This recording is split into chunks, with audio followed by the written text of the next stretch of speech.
우리 민족이 일제에 의해 36년간 지배를 받는 동안 민족의 독립을 위해 가장 소중한 것을 바치신 분들이 계십니다. 우리는 그분들을 민족의 지도자 또는 독립운동가로 부릅니다.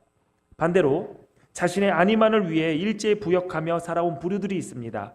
우리는 그들을 친일파, 매국노라고 부릅니다. 친일, 반민족 행위자들 가운데 민족 지도자로 독립운동을 했다가 훗날 친일로 돌아선 사람들이 있습니다. 이런 사람들을 우리는 변절자라고 부릅니다. 대표적으로 1919년 3.1 만세운동을 주도한 민족 대표 33인 중에 4명은 훗날 명백하게 친일 행적을 하며 변절한 자들입니다. 처음부터 나라와 민족을 팔아먹은 사람들은 이유가 분명합니다. 나 혼자 잘 먹고 잘 살기 위해서이죠. 그러나 민족을 위해 헌신을 하다가 어느 순간 바뀌어 친일 행적을 한 사람들을 보면 왜 그랬을까? 무슨 이유로 변했을까라는 의문이 생깁니다. 이들은 왜 그랬을까요? 그것은 소망을 잃어버렸기 때문입니다. 이들의 변절에 대해서 어떻게 민족의 지도자까지 돼서 그렇게 배워놓고서 민족을 배신할 수가 있느냐 단순하게 생각하시는 분들이 계시는데 그렇지 않습니다. 36년의 시간은 매우 긴 시간입니다. 한 세대를 넘어가는 기간이죠. 4여 년 동안의 나치 독일 치하의 프랑스나 유럽과는 상황이 다릅니다. 36년의 시간은 내 나라를 경험하지 못하고 태어나고 자란 사람이 성인이 되어 가정을 이루고 낳은 자식이 청소년기를 보낼 만큼 아주 긴 시간입니다. 그만큼 시간이 흐르고 현실을 돌아다 보니 이제 우리 민족이 독립국가를 이루는 것은 불가능한 일이 되었구나. 그러면 이 상황에서 우리 민족은 현재 이 상황에서 중요한 위치에 탁월한 자리에 올라가서 그 자리를 차지하여 일본 내에서 인정받는 민족이 되는 것이 더 낫겠구나. 현실을 보니까 독립을 이룰 가능성이 점점 사라지고 있고 그래서 그들은 우리 민족이 식민지 열등 민족이 아니라 일본 사람과 동등한 대우를 받을 만큼 능력 있는 민족임을 보여주자라고 목표를 수정하게 된 것입니다. 실제로 조선 총독부는 독립을 소망하는 그 열망이 옅어질 때 과연 우리 민족이 독립할 수 있을까라는 의심이 점점 커져갈 때 너희들이 실력을 키우고 일본에 충성하는 모습을 보이면 우리가 주권은 어려워도 자치권은 허용할 수도 있어 라는 이 감언이설을 슬슬 흘리곤 했습니다. 그래서 일제에게 인정받는 민족이 되기 위해 군 복무를 독려했고 일왕의 눈에 들기 위해 그들의 제국주의를 찬양했던 것입니다. 이러한 변절은 독립 직전까지 계속됐습니다. 조금만 참으면 독립인데 조금만 버티면 변절자라는 불명예를 뒤집어 쓰지 않아도 되는데 독립하는 그날까지 변절자는 계속 생겼습니다. 그들에게 물었습니다. 왜 그랬습니까? 왜 그랬냐? 그 질문에 그들의 한결같은 변명은 해방될 줄 몰랐습니다. 해방될 줄 몰랐습니다. 소망을 잃는다는 것은 이런 것입니다. 신앙생활을 우리도 하고 있고 신앙생활도 마찬가지입니다. 우리는 예수님이 다시 오신다라는 소망을 가지고 살아가고 있습니다. 우리의 믿음의 순수함과 마음의 청결함은 그 소망이 지키고 있다고 해도 과언이 아닙니다. 이 소망을 잃어버리면 우리의 신앙생활은 변질될 수밖에 없습니다. 위의 것, 영원한 것이 아닌 이 땅에서 인정받고 높아지는 것을 비전으로 삼게 됩니다. 예수님께서 십자가에 달려 돌아가시고 3일 만에 부활하신 후에 세상에 잠시 계시다가 제자들이 보는 가운데 하늘로 올려지셨습니다. 그러나 그것으로 끝이 아니었습니다. 성경을 보니까 예수님께서 승천하실 때 흰옷 입은 두 사람이 제자들을 향해서 너희 가운데서 하늘로 올려지신 이 예수는 하늘로 가심을 본 그대로 오시리라 라고 했습니다. 예수님은 이 땅에 다시 오실 때 목자가 양과 염소를 분별하듯 모든 사람을 나눌 것이라고 했습니다. 경건한 자와 불의한 자, 선과 악을 행한 것에 따라 심판하시겠다라고 했습니다. 그리고 예수님은 그때가 세상의 마지막 날이라 하셨습니다. 예수님이 다시 오신다는 그 소망이 사라져버리면 예수님이 오셔서 이루어지는 심판과 결산, 하나님 나라의 완성, 선한 싸움을 다 싸우고 승리한 우리를 맞아주시는 주님의 얼굴을 뵐 수 있다는 그 약속 모두가 묘연하게만 느껴집니다. 그때 사탄은 우리에게 슬슬 유혹의 정보를 흘립니다. 예수님 일단 다시 오시기는 오실 거야. 하지만 내가 살아있는 동안은 아닐걸? 그렇다면 이 땅에서 인정받고 높아지고 잘 사는 것이 더 중요할 것 같은데, 일단 예수님 다시 오시는 문제는 제쳐두고 너의 지금 현실에 집중하는 게 어때? 야, 네 꼬라지를 봐봐. 지금 너가 예수님 오시는 거를 소망하면서 살아갈 그 군번이니? 좀 정신 좀 차려봐. 이러한 유혹에 그때는 상황이 어쩔 수 없었다며 변절자의 길을 걷기 시작합니다. 그리고 주님이 오셨을 때 주님 앞에서 이 변절자가 할 수 있는 말은 이것밖에 없습니다. 주님이 지금 오실 줄 몰랐어요. 주님이 이렇게 빨리 오실 줄 몰랐어요. 사람들은 저마다 각자의 소망을 가지고 살아갑니다. 소망한 것들이 다양하죠.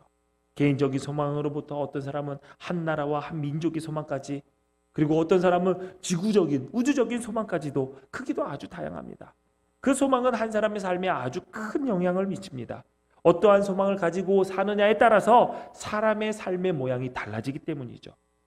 소망에는 그 사람의 꿈과 비전이 담겨져 있습니다. 우리는 하나님의 나라를 소망하며 새 하늘과 새 땅 다시 오실 주님을 기다립니다. 그리스도인의 꿈과 비전은 바로 이 소망에서부터 시작이 돼야 합니다. 오늘 본문은 열처녀의 비유라고 알려져 있는 예수님의 말씀입니다. 유대의 결혼식은 신랑이 신부의 집에 가서 신부를 자기 집으로 데려오는 곳으로 시작이 됩니다. 이때 신부나 신랑이 시중 드는 종이나 친구들은 신부의 집에 간 신랑이 신부를 데리고 돌아오기를 먼저 나가서 기다렸다가 그들을 맞이해야 하는 역할이 주어집니다. 신랑이 신부를 데리고 돌아오는 일행을 만나면 신혼 부부의 행렬에 불을 밝히고 그들과 함께 신랑의 집에서 열리는 혼인잔치에 참여하게 됩니다. 그렇기 때문에 이들은 횃불을 준비하고 불을 밝힐 기름을 넉넉히 준비해야 했습니다. 오늘 본문에 나온 열 처녀들은 두 부류로 나눠집니다. 어리석은 처녀 5과 슬기로운 처녀 5입니다. 그들은 모두 횃불을 준비했습니다. 우리 성경은 등이라고 번역을 했습니다. 그래서 제가 주변 사람들에게 또 몇몇에게 물어봤어요. 여기에서 오늘 본문에서 나오는 등은 무엇일 것 같냐? 그랬더니 대부분 사람들이 뭐를 생각하냐면 초록불, 이렇게 초롱이들이 이렇게 들고 다니는 그거를 생각을 하더라고요. 아무리 우리나라가 요즘 구군이 뻗쳐서 K 문화가 전 세계를 휩쓸고 있다고 해도 당시까지 이 K 문화가 유대 지방까지 가가지고 이 들러리들이 초롱불을 들면서 역할을 하지는 않았을 것 같아요. 더 심각한 경우는 등잔이라고 해가지고 대부분 등잔불을 생각을 하더라고요. 예, 등잔불. 누구는 뭐라고 했더라? 촛불? 여러분 생각해보세요. 야외에 행렬을 맞이하러 갔는데 등잔불을 가지고 가고 촛불을 들고 가면 이거 불을 어떻게 꺼져요? 예, 지금은 라이터라도 있겠지만 근데 불 붙이기 어렵잖아요. 여러분 횃불이에요. 횃불. 횃불을 들고 간 거예요. 람파스라는 이 단어도 횃불을 의미합니다. 그런데 이 슬기로운 5 처녀들은 기름통을 따로 준비한 거예요. 기름통을 따로 준비해서 거기에 넉넉하게 기름을 담아갖고 어리석은 5 처녀는 횃불에 불만 붙여서 가지고 간 겁니다. 하지만 예기치 못한 문제가 발생을 했습니다. 초저녁에 올 줄 알았던 신랑이 오지를 않는 거예요. 예측이 완전히 빗나가졌습니다. 기다림에 지친 처녀들은 졸음에 못 이겨 잠이 들었습니다. 여러분, 누가 잠이 들었죠? 어리석은 처녀들이 잠이 들었죠? 아니에요? 어리석은 처녀들은 깨어 있었나요? 아니에요. 어리석은 처녀들이나 지혜로운 처녀들이나 다 잠들었어요. 제가 이 말씀을 보면서 예배 시간에 자는 거 이 지혜와 어리석음의 문제는 아니구나라는 생각이 했습니다. 어찌됐든 다 잤어요. 대부분 우리들은 어리석은 사람들만 잔 걸로 느껴질 때가 있습니다. 그러나 다 잤습니다. 그만큼 늦은 시간까지 신랑이 안 왔다라는 거예요. 한밤중에 외치는 소리가 들립니다. 보아라, 신랑이다. 나와서 맞이하여라. 잠든 처녀들이 황급히 일어나서 신랑을 맞이하기 위해서 각자의 등불을 들었는데 초저녁부터 불을 붙여놓은 등불이니까 불이 기름이 다 달아서 불꽃이 아주 얕아졌어요. 기름을 준비한 처녀는 횃불에 기름을 부어가지고 기름을 보충해서 불을 밝힙니다. 그때 옆에서 기름을 준비하지 않았던 어리석은 처녀들이 기름을 보충하고 있는 처녀들에게 얘기를 합니다. 나눠 쓰자. 다급하게 기름을 나눠달라고 부탁을 합니다. 그러자 지혜로운 처녀가 이렇게 얘기하죠. 처녀들이 야 그렇게 하면 우리에게나 너희에게나 다 모자라. 안 돼. 차라리 빨리 기름 장수들에게 가서 사갖고 와. 야박하죠. 야, 이런 생각이 듭니다. 결국 가진 자가 잔치에 참여하는구나. 이 야밤에 이 지혜로운 처녀는 냉정하게 기름 장수에게 가서 사서 쓰라고 해요. 그때 무슨 24시간 편의점이 있었냐? 있었습니다. 잔치가 벌리는, 혼인 잔치가 벌리는 동네는 잠을 안 잡니다. 일주일 내내 잔치를 합니다. 그래서 기름 장수, 그 동네 기름 장수도 잠을 안 자고 잔치 자리에 가서 뭐를 할까요? 아이엠 그라운드를 하겠지요. 그러면서 노는 겁니다. 일주일 내내 노는 거예요. 동네 잔치인 거예요.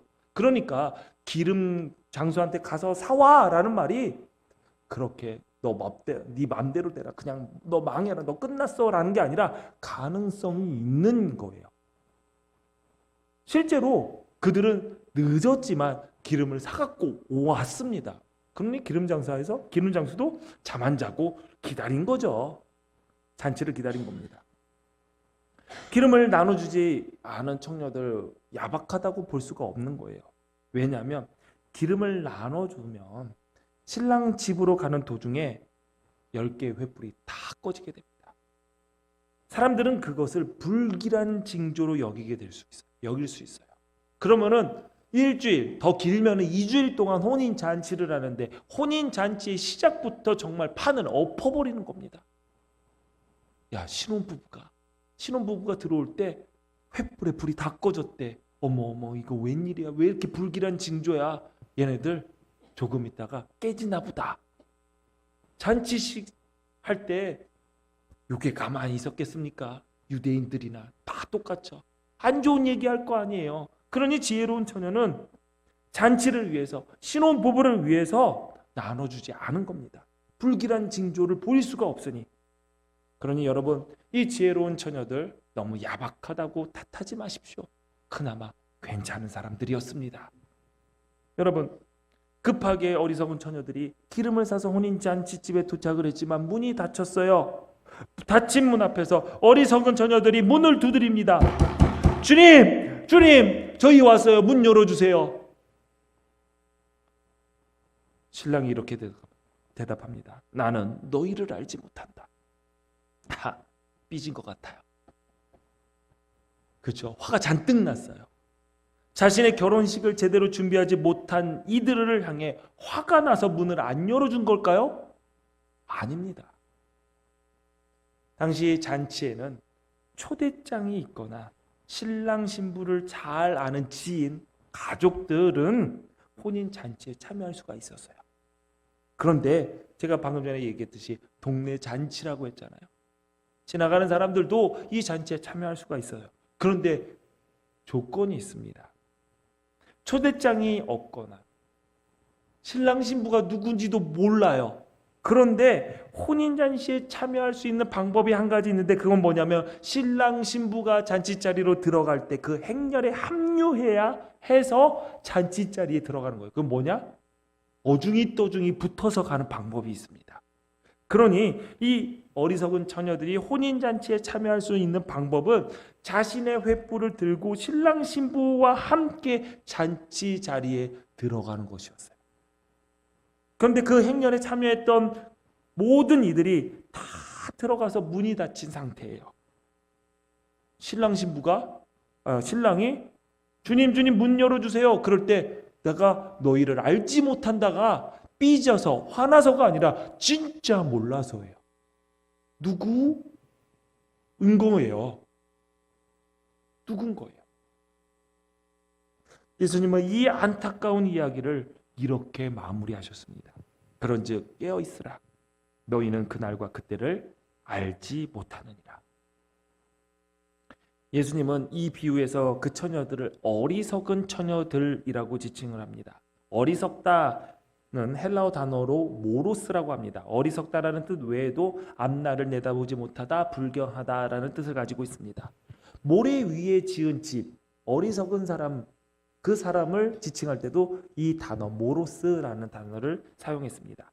자, 앞날을 내다보지 못하는 사람, 어리석은 사람. 자, 앞날을 내다보지 못하는 것은 슬기로운 친구들이나 어리석은 친구들이나 매한가지였습니다. 그러나 그 둘의 차이는 무엇이었을까요? 슬기로운 처녀들은 신랑이 언제 올지를 모르니 준비했고, 어리석은 처녀들은 준비는 하기는 했는데 그들의 잘못은 신랑 신부가 빨리 올 것이라고 생각을 해서 스스로 판단해서 그 스스로의 판단의 근거에 준비했다라는 것입니다. 우리가 순수한 믿음을 가지고 변질되지 않으려면 소망을 가지고 있어야 된다고 하는데, 주님이 다시 오신다라는 그 소망을 품어야 되는데 그 소망에 내 생각과 내 판단이 끼어들어서는 안 됩니다. 설교 서두에 이야기했던 그 변절자들이 한날 한시에 동시에 변하지 않았습니다. 이른 시기에 변절한 사람들도 있었고, 버티고 버티다 해방이 코앞에 왔을 때 변절한 자들도 있었습니다. 왜 그랬을까요? 그들 나름대로 독립의 시기를 판단했기 때문입니다. 그 시기가 지나가자 독립은 어렵겠구나, 스스로 자신의 소망을 꺾어버린 것이죠. 3.1 만세운동이 지나고 난 후에 많은 지도자들이 독립이 곧 올 거라고 생각을 했습니다. 민족이 하나로 뭉쳤고 이 독립운동이 세계에서 알아줄 거라고, 세상의 눈이, 세계의 눈이 조선을 향할 거라고, 우리 대한민국을 대안을 향할 것이라고 기대했어요. 우리는 독립을 곧 할 수 있을 것이다 기대가 있는데 시간이 점점 지나요. 사람들이 그 소망이 꺾이고, 기대했던 그 날짜가 됐는데도 독립이 이루어지지 않으니까 소망을 꺾어버린 겁니다. 그래서 변절하게 된 것이죠. 우리가 주님 오실 때까지 꺾이지 않는 소망으로 변질되지 않는 순수한 믿음을 지키려면 주님 오시는 시기를 내가 판단해서는 안 됩니다. 오늘 본문 말씀 바로 앞장을 보면 예수님께서 하신 지혜 있는 종과 악한 종에 대한 말씀이 나온 것을 볼 수가 있습니다. 열처녀의 비유와 크게 다르지 않습니다. 주인이 종들에게 맡기고 떠났어요. 근데 지혜 있는 종은 언제라도 주인이 돌아오더라도 문제없이 주님께서 맡겨주신 일에 충성되이 모든 일을 잘 감당했고, 반면에 악한 종은 주인이 늦게 올 것이라고 생각하고 동료들을 때리고 맡겨진 일을 안 하고 술 친구가 어울려서 취해 있다가 생각지도 않는 날에 주인이 와서 악한 종을 처벌한다라는 내용이 오늘 본문의 바로 앞에 있습니다. 자, 오늘 본문에는 신랑이 너무 늦게 와서 문제가 생겼고, 앞선 이야기는 주인이 너무 일찍 와서 일이 터져버렸습니다. 곰곰이 생각하면 누구 입장에서 늦고 빨리 온 거죠? 기다리는 자의 입장에서 늦고 빠른 것이지, 주인은 주인이 올 시간 제 시간에 온 거고, 신랑도 신부 데리고 조금 시간이 지체했을지는 몰라도 그냥 신랑이 올 시간에 온 것일 뿐입니다.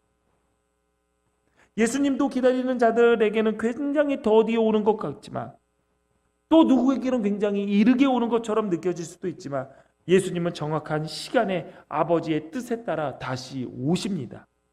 그러므로 그때와 그 시기를 내가 정해놓고 내 판단의 소망에 근거를 둔다면 우리는 주님 오시는 그날에 악하고 미련한 자로 책망받을 수밖에 없습니다. 자, 만약에 예수님이 오실 날짜와 시간을 정확하게 알려주셨다면 얼마나 좋을까? 그런 생각도 해봅니다. 그런데 아닌 것 같아요. 뭐 그럴 일은 없겠지만 오늘 예배를 은혜롭게 잘 드렸습니다. 은혜롭게 잘 드렸어요. 아무도 안 졸았어요. 딴 생각도 안 하고 찬양도 엄청 잘했어요. 목청껏 터져라. 하나님께서 이 예배를 너무 기쁘게 받으실 거예요. 그래서 제가 축도를 딱 하고 우리 찬양대 오케스트라가 후주를 딱 맞추고 나는데 갑자기 하늘에서 음성이 들려요. 저만 들은 게 아니라 우리 여기 있는 사람 다 들리는 거예요. 사랑하는 내 아들아, 딸들아, 2034년 6월 오늘이 며칠이죠? 23일에 내가 기둥교회에 다시 오실 것이다. 다시 올 것이다. 우리 모두 다 들었어요. 다 들었어요. 그럼 여러분 어떻게 하실 거예요? 앞으로 10년 남았습니다. 어떻게 하실 거예요? 계획이 없어요?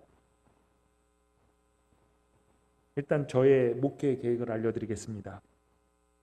일단 9년 반 동안 알아서 사십시오. 2034년 송구영신 예배 때부터 교회 문을 열겠습니다. 너무 서운해 하시는데요? 매일 그렇게 오시고 싶으셨어요. 저보다 나았네요. 2034년 송구영신 예배 때 회개를 시작으로 남은 6개월간 진짜 우리 열심히 신앙생활을 하는 겁니다. 이게 제 목회 계획입니다. 따르실 건가요? 안 따라요? 34년에 오신다는데 왜? 6개월이 너무 길어요. 그냥 6월 초하루에 만나자. 뭐 그러실 수도 있고, 또 어떤 분은 또 그래도 1년 정도는 1년 정도는 해야 되지 않나 뭐 생각하는 분들도 계실지 모르겠는데 6개월은 전 충분하다고 생각을 합니다. 왜냐하면 십자가에 달린 우편 강도에게 한쪽 강도에게 그랬잖아요. 오늘 밤 내가 나와 낙원에 있으리라. 그냥 그 순간에도 용서하시고 낙원으로 초대하시는 주님께서 6개월 전에 회개하고 6개월 동안 열심히 주님의 오심을 준비한 우리를 버리실 리가 없습니다. 그러니 1년 6개월이 짧다고 걱정 안 하셔도 됩니다. 진짜 괜찮은 방법 아닌가요? 싫어요? 괜찮은 것 같은데. 저는 확실하게 날짜가 정해지면 저는 이렇게 살 겁니다. 10년 너무 길잖아요. 힘들잖아요. 그런데 안타깝게도 우리는 그날과 그때를 모릅니다. 당장 내일일 수도 있고 오늘 저녁일 수도 있고 모릅니다. 천사들도 모르고 아들도 모르고 오직 아버지만 아시는 사실을 내가 얼마나 똑똑하고 지혜롭다고 그 시기를 가늠하고 확신을 합니까?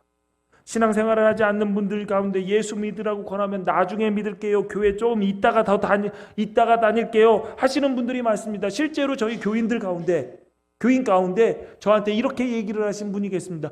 목사님, 저 60살에 다시 올게요. 40살인데 지금 나보고 20년 기다리라는 거야. 내가 그때 살아있을지 안 살아있을지도 모르는 상황에. 열심히 신앙생활 하자고, 예수 믿고 신앙생활하는 분들에게 열심히 하자고 권면하면 나중에 형편이 좀 나아지면요, 나중에 좀 여유가 생기면요, 그때 할게요 라고 합니다. 여러분, 나중에가 우리에게 있을지 어떻게 확실하십니까? 누가 보장해주고 계십니까? 어떻게 합니까? 알 수가 없습니다. 우리가 품은 소망이 이루어지는 시기는 언제든지 그에 합당한 자로 준비되어 있어야 됩니다. 그 시기를 내가 판단하면 오늘 어리석은 처녀꼴 나는 것이고 악한 종이라고 책망받을 수밖에 없게 됩니다. 또한 하나님을 향한 순수함이 변질되지 않기 위해서는 소망을 가져야 되는데 그 소망은 어디에 근거한 소망이냐? 약속의 말씀에 근거한 소망이어야 됩니다. 소망의 사전적 의미는 앞날에 대하여 어떤 기대를 가지고 바라는 것입니다. 소망은 미래에 대한 기대가 있다라는 것이죠. 그러나 이러한 기대가 현실성이 전혀 없는 경우에는 우리는 소망이라고 하지 않습니다. 공상이라고 하죠.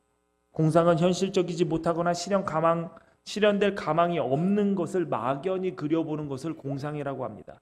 망상, 백일몽 비슷하게 쓰여지는 단어입니다. 그러므로 소망은 비현실적인 것을 막연하게 꿈꾸는 것이 아닙니다. 그런데 일반적으로 소망은 가능성에 근거하고 있죠. 소망이 있어서 가장 중요한 것은 가능성입니다. 그렇기 때문에 내가 기대하는 소망이 실현될 가능성이 커지면 얼굴에 생기가 돌아요. 기쁨이 넘칩니다. 그러나 그 가능성이 점점 줄어들게 되면 얼굴이 새카매지고 낙담하게 됩니다. 가능성은 현재 상황을 보면서 판단을 하는 거예요. 자, 뉴스나 언론에서 보면은 정치, 경제 전문가들이 나와서 미래에 대해서 전망을 합니다. 그러면 대부분 희망적인 말보다 어렵다, 앞으로 더 어려워질 거다, 더 힘들어질 것이다 말을 해요. 그렇게 말을 해요. 아, 사람 참 부정적이네. 그런데 그 이유가 있어요. 왜 그런 줄 아세요? 현재를 분석하면은 좋지 않아요. 좋지 않아요. 그렇기 때문에 현재의 상황을 보고 가능성을 찾다 보니까 앞으로 어려워질 것이다, 더 어려워질 것이다 라고 부정적인 예측밖에 할 수 없게 되는 것이죠. 여러분, 우리가 현재 상황을 아무리 잘 분석한다 하더라도 우리는 내년을 알 수가 없습니다. 10년 뒤를 알 수도 없고 50년 뒤의 일은 더더욱 알 수가 없죠. 1898년 뉴욕에서 세계 최초의 도시계획 관련된 국제회의가 열렸습니다. 당시는 자동차가 발명된 지 12년밖에 되지 않았던 해였고 말과 마차가 가장 보편적인 이동수단이었던 시대였죠. 당시 회의 참가자들은 50년 뒤의 세계를 이렇게 예측했습니다. 인구가 폭발적으로 증가할 것이다. 그들은 말을 타야 되기 때문에 말도 폭발적으로 증가할 것이다. 도시마다 말 사료가 산처럼 쌓여져 있을 것이다. 뉴욕의 경우에는 600만 마리의 말이 필요해서 도시 전체가 말먹이와 배설물로 뒤덮여 끔찍한 환경이 될 것이다.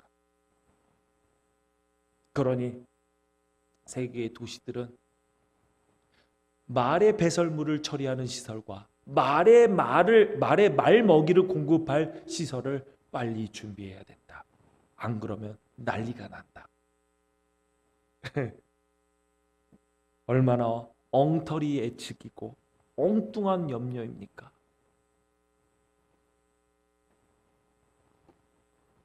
일반적인 소망, 늘 가능성의 좌우가 됩니다. 그러나 예수 믿는 우리들은 현재 상황에 비추어 소망을 품지 않습니다. 성경에 나오는 소망은 일반적인 소망과 구조 자체가 다릅니다. 성경에 나와 있는 우리가 가져야 될 소망은 하나님의 약속에 달려 있습니다.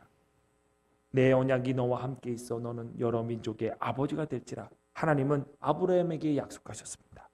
아브라함은 하나님의 약속을 믿고 여러 민족의 아버지가 되는 소망을 갖게 됩니다. 하나님께서 아브라함에게 이 말씀을 하실 때 아브라함의 현실은 어땠습니까? 나이가 99세였습니다. 이루어질 가능성이 조금이라도 남아있지 않았습니다. 조금이라도 남아있지 않았습니다. 그러나 아브라함은 현재의 자신의 상황을 보지 않고 하나님의 약속을 붙들고 소망을 이어나갔습니다. 하나님은 에레미야가 부르짖을 때 응답하겠다 약속하셨습니다. 너는 내게 부르짖으라. 내가 내게 응답하겠고 내가 알지 못하는 크고 은밀한 일을 내게 보이리라. 이 약속을 붙잡고 하나님의 응답을 소망하고 내가 알지 못하는 크고 은밀한 일을 기대하는 것입니다. 성경은 끊임없이 하나님이 이스라엘과 약속을 맺고 그 약속을 지키시는 신실한 하나님을 보여줍니다. 하나님은 이사야를 통해 메시아를 보내겠다라고 약속하셨고 예수님이 오심으로 그 약속은 성취되었습니다. 예수님은 이 땅에 오셔서 하나님의 나라를 선포하시고 우리에게 다시 오시겠다 약속하시고 그때의 하나님 나라의 완성을 약속해 주셨습니다. 이 약속을 믿는 우리들은 이 약속을 근거로 소망하며 기다리고 있는 것입니다. 우리의 현재 상태를 볼 때 아무런 가능성이 없어 보여도 약속하시고 약속하신 것을 지키시는 신실한 하나님이시기에 우리의 소망은 흔들리지 않는 것입니다. 우리는 우리를 향한 하나님의 선한 의지를 믿습니다. 그 선하신 하나님께서 우리를 책임지신다라고 약속하셨습니다. 그렇기 때문에 우리는 하나님께 달려있는 우리의 미래를 기대하며 소망할 수 있는 것입니다. 현재 나를 돌아볼 때 아무런 가능성도 없는 하찮은 인간으로 보이십니까? 현재의 나의 모습과 가능성이 아닌 하나님의 선한 의지를 믿음으로 나를 향한 소망을 놓지 마십시오. 도저히 구제불능이라고 생각되는 가족 때문에 고통받고 포기하려 하십니까? 남편을, 아내를, 여러분의 자녀들을 포기하지 마십시오. 현재의 모습을 보고 가능성을 판단하여 미래를 낙담하는 것은 세상의 방법입니다. 미래는 우리의 소관이 아닙니다. 하나님께서 주관하시는 것입니다. 그러므로 하나님과 대화해야 됩니다. 하나님께서 어떻게 하실지를 물어보고 하나님의 뜻이 어디에 있을지를 분별해야 됩니다. 성경은 우리에게 하나님께 소망을 두라고 권면을 합니다. 교만해지지 말고 덧없는 재물에 소망을 두지 말고 오직 우리에게 모든 것을 풍성히 주셔서 즐기게 하시는 하나님께 소망을 두라. 베드로전서에는 이런 말씀이 있습니다. 너희는 그를 죽은 자 가운데서 살리시고 영광을 주신 하나님을 그리스도로 말미암아 믿는 자니 너희 믿음과 소망이 하나님께 있게 하셨느니라. 아멘. 우리의 믿음과 우리의 소망은 하나님께 있습니다. 그 하나님은 우리에게 그리스도 안에서 완성된 하나님의 나라가 얼마나 기쁨이 넘치고 영광스러운지 보여주시고 약속하셨습니다. 그때에 이리가 어린 양과 함께 살며 표범이 어린 염소와 함께 누우며 송아지와 어린 사자와 살찐 짐승이 함께 있어 어린아이에게 끌리며 암소와 곰이 함께 먹으며 그것들의 새끼가 함께 엎드리며 사자가 소처럼 풀을 먹을 것이며 젖 먹는 아기가 독사의 구멍에서 장난하며 젖된 어린아이가 독사의 굴에 손을 넣을 것이라. 내 거룩한 산 모든 곳에서 해됨도 없고 상함도 없을 것이니 이는 물이 바다를 덮음같이 여호와를 아는 지식이 세상에 충만할 것임이니라. 아멘. 우리는 이 약속의 말씀을 붙들고 이 약속이 이루어지기를 소망하는 자들입니다. 어둠의 역사 안에 울려 퍼진 승리의 약속을 붙드시기 바랍니다. 아멘. 그날에 주께서 모든 눈물을 닦아주시니 다시 사망이나 애통하는 것이나 곡하는 것이나 아픈 것이 다시 있지 아니하리니 처음 것들이 다 지나갔습니다. 해나 달의 비침이 쓸데가 없고 하나님의 영광이 비치고 어린 양이 그 등불이 되는 그날, 우리의 허다한 죄를 용서받는 그날, 목마른 자에게 생명수 샘물이 값없이 주어져 마음껏 마시게 되는 그날, 하나님의 자녀가 되어 그 영광스러운 나라를 상속받는 그날, 새로운 하늘 새 땅에서 그리스도와 함께 왕노릇하는 그날, 그날은 오리라. 그날은 꼭 오리라. 그날에 모두가 보좌에 앉으신 어린 양께 기뻐 찬양하리라. 모든 피조물이 그날을 소망하며 기다릴 것이니 마라나타. 아멘. 주 예수여 오시옵소서. 아멘. 아멘. 주 예수여 오시옵소서. 아멘. 흔들리지 않는 소망을 품고 변질되지 않는 순수한 믿음으로 우리 주님이 다시 오시는 그날, 우리 모두 그 영광된 자리에서 만나기를 주님의 이름으로 축원합니다. 아멘. 기도하시겠습니다. 신실하신 하나님, 우리에게 하늘 소망을 주시고 오늘도 약속을 지키시는 하나님의 신실하심을 찬양합니다. 우리를 선택하시고 크신 은혜로 자녀 삼아 구원하시고 우리가 상상할 수 없을 정도의 영광을 약속해 주셨습니다. 이 땅에 살아가면서 현재의 상황을 보며 기뻐하고 좌절하는 것이 아니라 약속의 말씀을 붙들며 품은 소망으로 청결한 믿음, 순수한 마음이 변질되지 않도록 도와주옵소서. 마라나타, 주님의 다시 오심을 소망하는 우리들을 기억하시고 그날에 주님이 다시 오신 그날 주님의 영광의 자리에 우리를 초대하여 주옵소서. 예수님 이름으로 기도하옵나이다. 아멘.